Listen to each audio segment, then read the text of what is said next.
మాధవయ్య తన ధనవంతులైన స్నేహితుల కోసం ఏర్పాటు చేసిన రిసెప్షన్ పార్టీలో రోజా బాగా ఎంజాయ్ చేస్తుంది. అలా ఆ రాత్రి కాస్త గడిచిపోతుంది. మరుసటి రోజు చంద్రకాంతం ఉదయాన్నే నిద్రలేస్తుంది. పెళ్లి బాగా జరిగింది. నిన్న రాత్రి జరిగిన పార్టీ కూడా అద్భుతంగా ఉంది. ఏంటి, కోడలి పిల్ల ఇంకా నిద్ర లేచినట్టు లేదు? అప్పుడే 6 అయిపోతుంది. ఇంటి కోడలంటే అసలెలా ఉండాలి? ఉదయం 6 గంటలకల్లా స్నానం చేసి తయారైపోవాలి. కాని ఈ పిల్లేంటి ఇంకా నిద్ర లేవలేదు? అమ్మో, ఈయన లేచే సమయం కూడా అయింది. వెంటనే వెళ్ళి కాఫీ పెట్టడం మంచిది, లేకపోతే అంతే సంగతులు అంటూ చంద్రకాంతం వంటగదిలోకి పరుగులు తీస్తుంది. అలా చంద్రకాంతం వంటగదిలో పనులు చేసుకుంటూ ఉంటుంది. అలా కొంత సమయం తర్వాత రోజా నిద్రలేస్తుంది. పెళ్లి హడావిడిలో పడి సరిగ్గా గమనించలేదు కానీ ఇల్లు నిజంగా రాజభవనంలా ఉంది. ఎంత అద్భుతంగా ఉందో! ఇలాంటి ఇంటికి నేను కోడళ్ళైనందుకు నాకు చాలా సంతోషంగా ఉంది. కాదు కాదు, కోడల్ని కాదు, ఇంటికి నేను మహారాణిని. రఘు అలాగే అత్తయ్య గారు కూడా ఇదే మాట చెప్పారు కదా అంటూ రోజా తెగ మురిసిపోతూ ఉంటుంది. ఇంతలో చంద్రకాంతం గట్టిగా కేక వేస్తుంది. రోజా, ఓ రోజా! అత్తయ్య గారు పిలుస్తున్నారేంటి? ఏమో, వెళ్ళి చూద్దాం. ఎందుకు పిలుస్తున్నారో ఏమో అంటూ రోజా మెల్లగా నడుచుకుంటూ చంద్రకాంతం వద్దకు వెళ్తుంది. ఏంటమ్మాయి, ఇంత ఆలస్యంగానా నిద్ర లేచేది? చూడు, టైం ఎంతవుతుందో. 7 దాటిపోయింది. ఇప్పటిదాకా నిద్రపోతే ఎలా చెప్పు? ఏంటి ఈవిడ ఇలా మాట్లాడుతున్నారు? ఎప్పుడు ఇలా ఆలస్యంగానే నిద్ర లేస్తావా? మీ ఇంట్లో కూడా ఇంతేనా నువ్వు? మీ ఇంట్లో ఎప్పుడు నిద్ర లేచేదానవో నాకు తెలీదు గాని ఈ ఇంట్లో మాత్రం నువ్వు 6 గంటలకల్లా తయారై వంటగదిలోకి వచ్చేయాలి. అలా చంద్రకాంతం అనగానే రోజా ఒక్కసారిగా ఆశ్చర్యపోతుంది. రోజా మనసులో ఇలా అనుకుంటుంది. ఏంటి ఈవిడ ఇలా మాట్లాడుతుంది? ఈవిడే కదా నన్ను సొంత కూతుర్లో చూసుకుంటానని చెప్పింది. మరేమో ఇప్పుడు 6 గంటలకల్లా తయారవమంటుంది. 6 గంటలకు తయారవ్వాలంటే నేను ఏ 4 గంటలకో నిద్ర లేవాలి. ఏంటమ్మాయి నువ్వు? నేను మాట్లాడుతుంటే నువ్వలా నిలబడి నన్నే చూస్తున్నావు.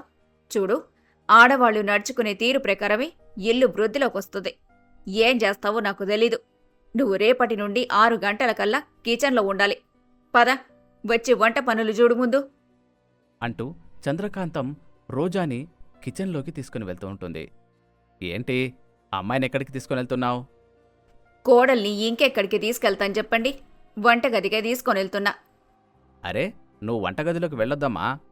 అలా మాధవయ్య అనగానే రోజా కాస్త ఆనందపడుతుంది. అలాగే మనసులో మరోసారి ఇలా అనుకుంటుంది. మావయ్య కాస్త మంచివార్లా ఉన్నారు. అత్తయ్య మొదటి రోజే వంటగదిలో అన్ని పనులు చేయించాలనుకున్నారు. కాని మావయ్య అలా కాదు. వంట పని కావాలంటే రేపటినుంచి చూడొచ్చు. నిన్న మన ఇంటి బయట పెద్ద పార్టీ జరిగింది కదా, అదే మన గార్డెన్లో వచ్చిన అతిథులకు భోజనం కూడా పెట్టాం. ఆ అరిటాకులన్నీ ఎక్కడ పడితే అక్కడ చిందరవందరగా పడి ఉన్నాయి. అలాగే గార్డెన్ కూడా అసలు శుభ్రంగా లేదు. నువ్వు ముందు వెళ్ళి ఆ పని చూడమ్మా. అలా మాధవయ్య అనడంతో రోజా నెత్తి మీద పెద్ద బండరాయి పడినట్టు అవుతుంది. రోజా ఏమీ మాట్లాడలేక గార్డెన్లోకి వెళ్తుంది. గార్డెన్లో ఎంగిలి అరిటాకులు ఎక్కడ పడితే అక్కడ పడి ఉంటాయి.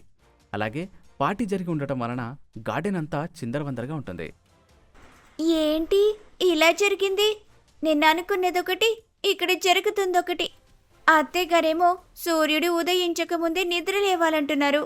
ఇక మావయ్య గారేమో ఎంగిలి అరిటాకులనెత్తి తోటని శుభ్రం చేయమంటున్నారు. ఏంటో ఏమీ అర్థం కావటం లేదు అంటూ రోజా గార్డెన్ని శుభ్రం చేయడం మొదలు పెడుతుంది. ఎంగిలి అరిటాకులు డస్ట్బిన్లో వేస్తూ ఉంటుంది. అలాగే తోటలో పడిన ఐస్ క్రీం కప్పులు, స్నాక్స్ కవర్లు అన్నీ డస్ట్బిన్లో వేస్తుంది. అలా శుభ్రం చేస్తున్న సమయంలో రోజా ఒక పెద్ద పొరపాటు చేస్తుంది. అమ్మో, ఏమో అనుకున్నాను కానీ ఇలాంటి పనులు చేయడం చాలా కష్టం. అరే, ఈ పూల కుండి వెనుక చాలా చెత్త ఉన్నట్టుంది. ముందిక్కడ శుభ్రం చేద్దాం అంటూ రోజా ఒక మందార పువ్వుల కుండి వెనుక శుభ్రం చేస్తూ ఉంటుంది. అనుకోకుండా చెయ్యి తగిలి ఆ మందార పువ్వులో ఉన్న కుండి నేలపై పడిపోతుంది. అలా ఆ పింగాణి కుండి పగిలిపోతుంది. అలా ఆ పువ్వుల కుండి పగిలిపోవడంతో వీణ పరుగులు తీస్తూ గార్డెన్లోకి వస్తుంది. అరే, ఏం జరిగింది? అమ్మో, నా పువ్వుల కుండి విరిగిపోయింది.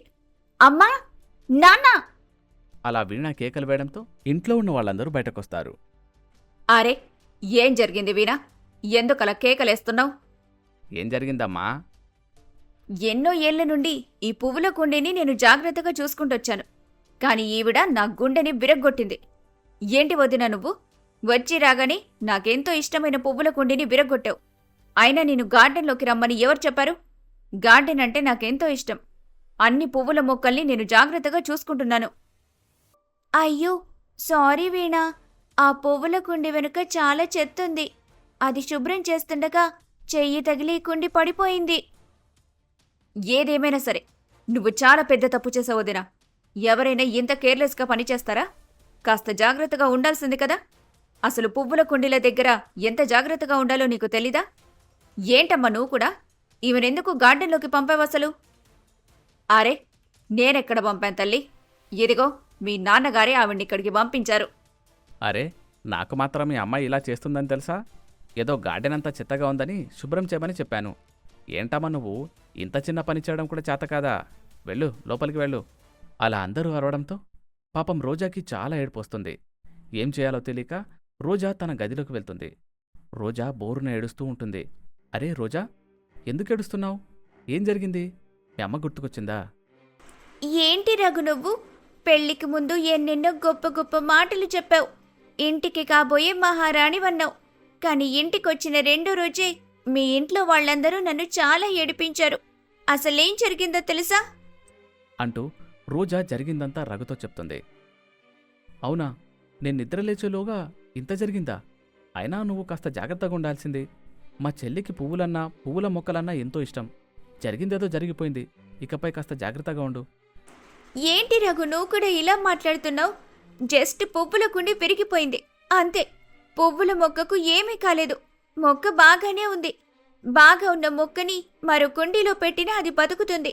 ఈ మాత్రం దానికి ఇంట్లో వాళ్ళు ఇలా అరవాలా? పెద్దవాళ్ళన్నాక ఏదో ఒకటి అంటూ ఉంటారు. నువ్వు అసలు పట్టించుకోకు. అమ్మో, అప్పుడే 9 అయిపోయిందా? నేను వెంటనే కిందికెళ్ళాలి, లేకపోతే నాన్నగారు తిడతారు అంటూ రఘు హాల్లోకి వెళ్ళిపోతాడు. ఇదంతా చూస్తున్న రోజాకి చాలా బాధ కలుగుతూ ఉంటుంది. ఎందుకంటే రోజా అతనితో జీవితాన్ని మరొక రకంగా ఊహించుకొని ఉంటుంది. అలా రోజా గదిలో కూర్చొని బాధపడుతూ ఉంటుంది. ఏంటమ్మా రోజా, గదిలో కూర్చొని ఏం చేస్తున్నావు? అరే, ఏడుస్తున్నావా? ఏంటమ్మా ఇది? ఇలా ఎవరైనా ఏడుస్తారా చెప్పు? పోనీలే, ఎప్పటికైనా నన్ను కాస్త ఓదార్చేలా ఉన్నారు. ఇలా ఎవరైనా ఏడుస్తారా? ఏ కోడలైనా తన అత్తారింట్లో ఇలా మొదటి రోజే ఏడిస్తే ఏం బాగుంటుంది? నువ్వేడ్చావంటే నీకు ఏమీ కాకపోవచ్చు, కాని మాకు పెద్ద నష్టం కలుగుతుంది. ఆడపిల్ల, అందులోనూ కోడలు ఇంట్లో ఏడిస్తే లక్ష్మీదేవి బయటికి వెళ్ళిపోతుందట. ఇంటి లక్ష్మి బయటకి వెళ్ళిపోతే అమ్మో ఇంకేమైనుందా? వచ్చి రాగానే ఇంట్లో ఉన్న లక్ష్మీదేవిని బయటకి పంపాలని చూస్తున్నావా నువ్వు? అరే, అసలేం మాట్లాడుతున్నారు అత్తయ్య గారు? ఉన్నదే మాట్లాడుతున్నానమ్మాయి. అత్తారిల్లన్నాక వాళ్ళు వీళ్ళు ఏదో ఒకటి అంటూనే ఉంటారు. అదంతా మనసులో పెట్టుకొని ఇలా ఏడుస్తూ కూర్చుంటారా ఎవరైనా? నువ్విలా ఏడుస్తూ కూర్చుంటే అవతల పనులన్నీ ఎలా జరుగుతాయనుకుంటున్నావు? ఇంకోసారి ఇలా ఏడుస్తూ అస్సలు కనిపించొద్దు. నువ్వు ఏడ్చావంటే ఈ ఇంటి నుండి లక్ష్మీదేవి పారిపోతుంది. ఎలాగో నువ్వు వంట వండలేదు. పద, కనీసం భోజనానికైనా నాకు సహాయం చేద్దు. అలా చంద్రకాంతం రోజాని వంటగదిలోకి లాక్కొని వెళ్తుంది. నీకసలు వంటొచ్చా? పర్ఫెక్ట్గా రాదు, కానీ ఏదో ఒక రకంగా చేయగలను. ఏదో ఒక రకంగా చేయగలవా? అలా చేస్తే ఎవరైనా ఎలా తినగలరనుకుంటున్నావు? ఏంటమ్మాయి నువ్వసలు? చూస్తే గొప్ప తెలివైన దానిలో ఉంటావు, కాని మాట్లాడితే అర్థమవుతుంది నీకసలు వంట కూడా రాదని. మీరు చెబుతుండండి అత్తయ్య, మీరు చెప్పినట్టుగానే చేస్తాను. రేడియోలాగా నేను వాగుతుంటే నువ్వు వంట చేస్తావా? అదేం కుదరదు. ఓ నెలపాటు నేనే వంట చేస్తాను. ఎలా చేస్తున్నానో, ఏ సమయంలో ఏం చేస్తున్నానో బాగా గమనించు. నెల ముగిసేలోపు నువ్వు వంట మొత్తం నేర్చుకోవాలి. నేనిక్కడ వంట చేస్తుంటాను, ఎక్కడికి గదలకుండా ఇక్కడి నిలబడి అంతా చూడు నువ్వు. అలా చంద్రకాంతం రోజాని తన పక్కనే ఉంచుకుంటుంది. అలా వంట మొత్తం నేర్పుతూ ఉంటుంది. మధ్య మధ్యలో తిట్లు కూడా తిడుతూ ఉంటుంది. చూసావా, నేను వంట ఎలా చేశాను? నువ్వు కూడా ఇలాగే చేయాలి. ఎలాగో నువ్వు వంట చేయలేదు కాబట్టి కనీసం ఇవాళ వడ్డించు అంటూ చంద్రకాంతం రోజాకి చెప్తుంది. రోజా చంద్రకాంతం తయారు చేసిన వంటలన్నింటినీ తీసుకుని వెళ్ళి డైనింగ్ టేబుల్పై పెడుతుంది. అలా మెల్లగా వడ్డించడం మొదలు పెడుతుంది. ఏంటి చంద్రం, ఇవాళ విశ్రాంతి తీసుకుంటున్నట్టున్నావు? కోడలు రాగానే నువ్వు నీ పనులన్నీ తనకు అప్పగించినట్టున్నావు. విశ్రాంత? నా ముఖానికి అదొక్కటే తక్కువ. ఈ అమ్మాయికి అన్ని వంటలొచ్చనుకున్నానా? తీరా ఆ అమ్మాయి వంటగదిలోకి వచ్చాక అసలు విషయం అర్థమైంది నాకు. ఈ అమ్మాయికి అసలు వంట చేయడం సరిగ్గా రాదట. ఏంటమ్మా, నీకసలు వంటలు చేయడం రాదా? ఎందుకు? రగేమో నువ్వు పేద ఇంటి పిల్లవే అని చెప్పాడు. పేద ఇంటి పిల్లలకు పనులు బాగా వస్తాయి కదా. అంటే మావయ్య గారు, అది ఎప్పుడు నేను ఇంట్లో ఉంటూ వంట చేయలేదు. కాలేజీకి వెళ్ళేదాన్ని కదా. అలా ఎక్కువగా వంటగదిలో సమయాన్ని గడపలేదు మావయ్య గారు. ఇది మరీ బాగుంది. ఆడపిల్ల అన్నాక కాలేజీకి వెళ్ళినా లేక అసెంబ్లీకి వెళ్ళినా సరే ఇంట్లో వంట తప్పకుండా చేసి తీరాల్సిందే. నువ్వేమి మగపిల్లాడివి కాదు కదా. ఆడపిల్ల అన్నాక అన్ని పనులు రావాలి. సరే సరే, నాకు బాగా ఆకలిగా ఉంది, ముందు వడ్డించు. అలా రోజా అందరికీ వడ్డిస్తూ ఉంటుంది. మొదటి రోజు కావడంతో రోజా బాగా భయపడుతూ ఉంటుంది. రోజా వడ్డిస్తూ వడ్డిస్తూ వేడివేడి కూరని మాధవయ్య చేతిపై వేస్తుంది. అబ్బా, ఏంటమ్మా నువ్వు? కాస్త చూసుకోవాలి కదా. వేడివేడి కూరని వేళ్లపై వేశావు. అయ్యయ్యో, అవునా? ఏంటమ్మా నువ్వు? నీ ధ్యాస అసలు ఎక్కడుంది? నీ ధ్యాసని కాస్త ఇక్కడ పెట్టి పనిచేయ ముందు. క్షమించండి మావయ్య గారు, ఇంకోసారి ఇలా జరగకుండా చూసుకుంటాను. అంటూ రోజా బంగాళదుంప వేపుడు వీణా కంచంలో వడ్డిస్తుంది. వీణ మళ్ళీ రోజాని ఇలా తిడుతుంది. అరే, ఏంటి వదినా నువ్వు? అసలేం చేస్తున్నావు? నేను బంగాళదుంప తిననని నీకు తెలీదా? సరే, ఇంటికి ఇవాళే వచ్చావు, నీకు తెలీదనుకో. ఆయన ఎవరికైనా వడ్డించే ముందు పలానా వంటకం కావాలా వద్దా అని అడగడం కూడా రాదా నీకు? నాకసలు ఈ బంగాళదుంప అంటేనే నచ్చదు. ఏంటమ్మాయి, అసలు నీకు వడ్డించడం కూడా రాదా? ఎవరికైనా ఏదైనా వడ్డించే ముందు అడిగి వడ్డించాలి గదా. ఏంటో, పేదింటి పిల్ల గదా, అన్ని పనులు తెలుసని అనుకున్నాను. ఇలా ఏ పని తెలియకుండా ఈ ఇంటికి వస్తుందని అనుకోలేదసలు. వంటగదిలోకి వెళ్ళి నాకు మరొక కంచం తీసుకొని రావదురా. నా ముందున్న ఈ కంచాన్ని ఇక్కడ్నుంచి తీసేయ్. అలా వీణా చెప్పడంతో రోజా వీణా ముందు ఉన్న కంచాన్ని తీసేస్తుంది. కొత్త కంచాన్ని తీసుకుని వచ్చి వీణా ముందు పెడుతుంది. హా, ఈ కంచం బాగుంది. ఇప్పుడు ప్రతి ఒక్క వంటకాన్ని అడిగి నాకు వడ్డించు. అలాగే వీణా, అన్నం వడ్డించనా? నువ్వు మరీ ఇంత మొద్దువని అనుకోలేదు వదినా. అన్నం తినకుండా ఎవరైనా ఉంటారో చెప్పు? అన్నం అందరూ తింటారు కదా. మళ్ళీ నువ్వు సపరేట్గా అన్నం వడ్డించనని ఎందుకు అడుగుతున్నావు? అంటే నువ్వే కదా వీణా ప్రతి వంటకాన్ని అడిగి మరీ వడ్డించమన్నావు. అయ్యో, నీకిది కూడా అర్థం కాలేదా? అన్నం మొదట అందరికీ వడ్డించాలి. కూర, పప్పు, సాంబార్ లాంటివి అడిగి వడ్డించాలి. ఇది కూడా నీకు తెలీదా? ఏంటో, ప్రశాంతంగా భోజనం చేద్దామని వచ్చాను, నువ్వు మూడ్ మొత్తం మార్చేశావు. నువ్వేం వడ్డించాల్సిన పని లేదులే. నీతో మాట్లాడి మాట్లాడి నాకు తలనొప్పి వచ్చేసింది. 1 గంటకే ఈ వదిన వల్ల నాకు తలనొప్పి వచ్చిందమ్మా. ఇంకా అన్నయ్య ఈ వదినతో ఎలా వేగుతాడో ఏమో అంటూ వీణ తన గదిలోకి వెళ్ళిపోతుంది. అయ్యో, నా కూతురు భోజనం చేయకుండా వెళ్ళిపోయింది. అయినా ఏంటమ్మాయి నువ్వు? ఇలా విసిగిస్తే ఎలా చెప్పు? వడ్డించడం కూడా చేతగాదు నీకు. అన్నం కావాలా వద్దా అని ఎవరైనా అడుగుతారా అసలు? ఎంత మర్యాద తక్కువ పనది. ఏంటో, ఈజీగా నీతో పెళ్లి కొప్పేసుకున్నాం గాని ఇప్పుడు నాకు భయమేస్తుంది. ఈ అమ్మాయి మన కుటుంబాన్ని ఏం చేస్తుందో ఏమోనండి. చూడమ్మా, నువ్వు చిన్నపిల్లవి, మెల్లమెల్లగా అన్నీ నేర్చుకో. ఇలా మాత్రం చేయకు. అలా చంద్రకాంతం మరియు మాధవయ్య ఇద్దరూ రోజాని తిడతారు. అలా కొంత సమయం తర్వాత చంద్రకాంతం మరియు మాధవయ్య ఇద్దరూ భోజనం చేసి తమ గదిలోకి వెళ్ళిపోతారు. ఏంటమ్మాయి, అప్పుడే డైనింగ్ టేబుల్ దగ్గర కూర్చుంటున్నావు? మీరందరూ తినేశారు కదత్తయ్య. నేను మార్నింగ్ బాధలో ఉండి టిఫిన్ కూడా చేయలేదు. అందుకే ఆకలేస్తుంటే భోజనం చేయడానికని కూర్చున్నాను. నీకసలు బుద్ధుందా? కోడలంటే ఎలా ఉండాలి? మా కాలంలో మేము ఇలా అస్సలు ఉండేవాళ్లమే కాదు. ఇప్పుడే గదా మేం భోజనం చేశాం. మేము తిన్న కంచాలన్నీ డైనింగ్ టేబుల్ మీద అలాగే ఉన్నాయి. మొదట మేము తిన్న కంచాలను తీసుకుని వెళ్ళి సింకులో పెట్టు. వాటిని బాగా శుభ్రం చెయ్యి. ఆ తర్వాత కూర్చొని తినొచ్చు. కోడలు ఎప్పుడూ తిండి కోసం ఎగబడకూడదమ్మా. ఏ కోడలికైనా ముందు శుభ్రతే ముఖ్యం. అలా చంద్రకాంతం చెప్పడంతో పాపం రోజా డైనింగ్ టేబుల్ మీద ఉన్న కంచాలను శుభ్రం చేస్తుంది. ఆ తర్వాత డైనింగ్ టేబుల్ని కూడా శుభ్రం చేస్తుంది. అప్పటికి సమయం మధ్యాహ్నం 3 అవుతుంది. ఇక అప్పుడు రోజా కూర్చొని భోజనం చేస్తుంది. అసలు భోజనం చేసినట్టే లేదు. ఉదయం నుండి నిలబడి నిలబడి నడుము చాలా నొప్పిగా ఉంది. నా గదిలోకి వెళ్ళి కాస్త విశ్రాంతి తీసుకుంటాను. అలా రోజా తన గదిలోకి వెళ్తుంది. విశ్రాంతి తీసుకుంటూ ఉంటుంది. కళ్ళు మూసి తెరిచేలోగా సాయంత్రం 4 గంటలు దాటిపోతుంది. చంద్రకాంతం మళ్ళీ రోజా గదికి వస్తుంది. ఏంటమ్మాయి, నిద్రపోతున్నావా? నీకొక్క మంచి లక్షణం కూడా లేదు. అయ్యో, ఏమైందత్తయ్యా? ఎందుకలా అంటున్నారు? మరి లేకపోతే ఏంటమ్మాయి? ఎవరైనా మధ్యాహ్నం సమయంలో నిద్రపోతారా చెప్పు? ఆడపిల్లకి ఉండకూడని లక్షణాలు మొదటిది ఇదే. ఇలా మధ్యాహ్నం పూట నిద్రపోతే ఇంట్లో ఉన్న లక్ష్మీదేవి బయటికెళ్ళిపోతుంది. వచ్చిన మొదటి రోజే నువ్వింట్లో ఉన్న లక్ష్మిని బయటకు గెంటేసేలా ఉన్నావు. భూతద్దం పెట్టి వెతికినా ఒక్క మంచి లక్షణం కూడా కనిపించేలా లేదు నీలో. పద, వంటగదిలోకి వెళ్దాం. మళ్ళీ వంటగదికా? అవును, వంటగదిలోకే. లేకపోతే రోజంతా ఇలా నీ గదిలో కూర్చొని నిద్రపోతుందామనుకుంటున్నావా? పద ముందు వంటగదిలోకి. అలా చంద్రకాంతం రోజాని వంటగదిలోకి లాక్కొని వస్తుంది.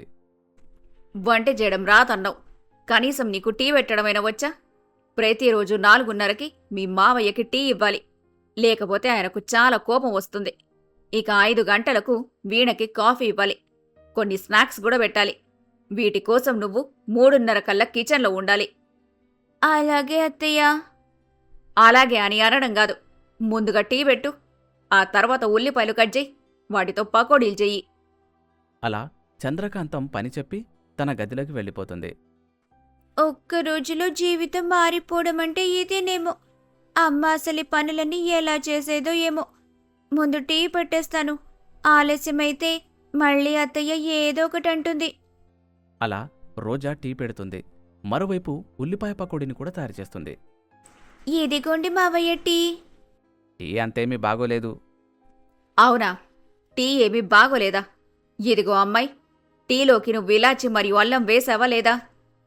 లేదత్తయ్యా, అల్లం ఎక్కడుందో నాకు కనిపించలేదు, అందుకని వేయలేదు. ఇక టీలో ఇలాచి వేసే అలవాటు నాకు లేదత్తయ్యా. అంటే మా ఇంట్లో ఎప్పుడూ టీలో ఇలాచి వేయలేదు. అయ్యో రామా, అల్లం ఫ్రిడ్జ్లోనే ఉంది. నీకు కనిపించలేదా? ఇలాచి మీ ఇంట్లో వేయకపోవచ్చు, కాని మా ఇంట్లో వేస్తారు. నువ్వైతే పేదింటి నుండొచ్చావు. మీ ఇంట్లో ఉప్పు అలాగే పప్పులు కొనుక్కోవడమే కష్టమై ఉండొచ్చు. కాని మేము ఆ జన్మ ధనవంతులం. నెలకు 2 కేజీల ఇలాచి వాడేస్తాం. ఇక నుండి నువ్వు మీ పుట్టింటి వాడుకలను మర్చిపోయి అత్తింటి వాడుకలను అలవాటు చేసుకో. ఆగండి, ఈ పిల్లకసలు ఏ పని చేతనయ్యేలా లేదు. నేను వెళ్ళి మీకు మళ్ళీ టీ పెట్టుకొనొస్తాను. అలా చంద్రకాంతం మళ్ళీ రోజాని తిట్టి వంటగదిలోకి వెళ్తుంది. పర్వాలేదే, ఉల్లిపాయ పకోడీలు బానే ఉన్నాయి. థ్యాంక్స్ అత్తయ్యా. థ్యాంక్స్ చెప్పడం కాదు. నీ వల్ల నా కూతురు మధ్యాహ్నం భోజనం కూడా చేయలేదు. దానికి ఈ ఉల్లిపాయ పకోడీలంటే పిచ్చి. వెళ్ళి సారీ చెప్పి దాన్నిక్కడికి తీసుకొనిరా. సారీయా? ఆయన నేనేం చేశానత్తయ్యా? అప్పుడే మర్చిపోయావా? మధ్యాహ్నం భోజనం సమయంలో మమ్మల్ని అసలెంత విసిగించావు నువ్వు. పెద్దవాళ్ళం కాబట్టి నేను అలాగే మీ మావయ్య ఊరుకున్నాం. చిన్నపిల్ల అలిగి వెళ్ళిపోయింది. వెళ్ళి సారీ చెప్పి బతిమాలి కిందకి తీసుకొనిరా. అలా చంద్రకాంతం చెప్పడంతో వీణ గదిలోకి వెళ్తుంది. ఇప్పుడే నాకు తలనొప్పి తగ్గిందొదినా. మళ్ళీ వచ్చేసావా? మళ్ళీ తలనొప్పి మొదలైనట్టే. అయ్యో సారీ వీణా, నేను మధ్యాహ్నం నీ మూడ్ మొత్తం పాడు చేశాను. నీకిష్టమైన ఉల్లి పకోడీ తయారు చేశాను. రా, కిందికి వెళ్దాం. అరే, సారీ ఎందుకు? సారీ ఏం అవసరం లేదులే అంటూ వీణ డైనింగ్ టేబుల్ వద్దకు వెళ్తుంది. తనకు నచ్చిన ఉల్లిపకోడి తింటుంది. అన్నయ్య ఆఫీస్కి వెళ్ళి మంచి పని చేశాడు. మొత్తం ఉల్లి పకోడీ నేనే తినేయొచ్చు. పకోడీ నిజంగా అంత బాగుందా వీణా? యాక్చువల్లీ యావరేజ్గా ఉంది. నాకు ఉల్లి పకోడీ అంటే పిచ్చి. ఎవరు చేసినా నచ్చేస్తుంది. గొప్పతనం నీ చేతి వంటలో లేదులే వదినా. ఈ ఉల్లిపాయలో ఉంది. ఈ ఉల్లిపాయ పకోడీ ఎప్పుడూ అద్భుతంగానే ఉంటుంది. అలా వీణ ఉల్లిపాయ పకోడిని తింటుంది. ఇక రోజా కాస్త విశ్రాంతి తీసుకుందామనేసరికి మళ్ళీ చంద్రకాంతం రోజా వద్దకు వస్తుంది. ఏంటమ్మాయి, మళ్ళీ కూర్చుంటున్నావు? సాయంత్రం 6 దాటిపోయింది. పద, వంటగదిలోకి వెళ్దాం. 7 కల్లా మీ మావయ్య గారు డిన్నర్ చేసేస్తారు. అవునా? అయితే ఏం వంట చేయమంటారు అత్తయ్య? మధ్యాహ్నం వండిన కూరలు మిగిలిపోయాయి, వాటికి రైస్ చేస్తాను. మధ్యాహ్నం మిగిలిపోయిన కూరలకి అన్నం వండుకొని తినేలా కనిపిస్తున్నావా? ఏంటమ్మా నువ్వసలు? మీ ఇంట్లో ఇలా జరిగేదేమో. మీరు పేదవాళ్లు కాబట్టి మిగిలిన దాన్ని తిని నిద్రపోయేవాళ్లు. కాని మేమలా కాదులే. మధ్యాహ్నం మిగిలినవి అస్సలు ముట్టుకోము. పనివాళ్లని పిలిచి వాళ్ళకిచ్చేస్తాం. ఇప్పుడు అందరూ చపాతీ తింటారు. చపాతీ మాత్రమే తింటారు. మీ మావయ్య ఒక 3 చపాతీలు తింటారు. వీణ ఒక 3 చపాతీలు. ఇక రఘు ఏమో ఓ 5 చపాతీలు తింటాడు. నేను కేవలం 2 చపాతీలే తింటా. నీక్కూడా ఎన్ని చపాతీలు కావాలో చూసుకొని పిండి కలుపు. అలా చంద్రకాంతం చెప్పడంతో రోజా చాలా బాధపడుతుంది. ఇక చపాతీలు చేయడం మొదలు పెడుతుంది. కూర కూడా వండుతుంది. అలా వంటగదిలో పనిచేసి రోజా బాగా అలసిపోతుంది. అలా రాత్రి 11 దాటిన తర్వాత రఘు ఆఫీస్ పని ముగించుకొని ఇంటికి వస్తాడు. అబ్బా, బాగా ఆకలిగా ఉంది, త్వరగా చపాతి పెట్టు రోజా. బాగా అలసిపోయినట్టున్నారు. త్వరగా వడ్డిస్తాను, ఆగండి. అలా రోజా రఘుకి వడ్డిస్తుంది. మార్నింగ్ నుండి మిమ్మల్ని చాలా మిస్ అయ్యాను. అసలు ఈరోజు ఏం జరిగిందో తెలుసా? ఏంటి రోజా, నేను ఎంత అలసిపోయొచ్చాను? నువ్వేమో ఈరోజు ఏం జరిగిందో తెలుసా అంటూ సోది మొదలుపెట్టావు. నాకు చాలా నీరసంగా ఉంది, నేను వెళ్ళి నిద్రపోతాను అంటూ రఘు తన గదిలోకి వెళ్ళిపోతాడు. రోజా కూడా నిద్రపోవడానికి తన గదిలోకి వెళ్తూ ఉంటుంది. అప్పుడే చంద్రకాంతం వచ్చి ఇలా చెప్తుంది. ఏంటమ్మాయి, కిచెన్ ఎలా వదిలిపెట్టి వెళ్ళిపోతున్నావు? అందరూ తిన్న పాత్రలన్నీ సింక్లోనే ఉన్నాయి. వంటగది శుభ్రం కాకుండా కోడలు నిద్రపోవచ్చా? వెళ్ళు, ముందు వెళ్ళి వంటగదిని శుభ్రం చెయ్యి. అలా చంద్రకాంతం చెప్పడంతో పాపం రోజా మళ్ళీ వంటగదిలోకి వెళ్తుంది. అలా వంటగదిని శుభ్రం చేస్తూ తన జీవితాన్ని తలుచుకొని బాధపడుతూ ఉంటుంది. ఒక్కరోజులోనే రోజా జీవితం ఎంత మారిపోయిందో కదా. కేవలం రోజా జీవితం మాత్రమే కాదు, దాదాపు ప్రతి ఆడపిల్ల జీవితం అంతే. అసలు రోజా జీవితంలో ఇంకా ఏం జరగబోతోందో తెలుసుకోవాలంటే మరొక ఎపిసోడ్ వరకు వెయిట్ చేయాల్సిందే.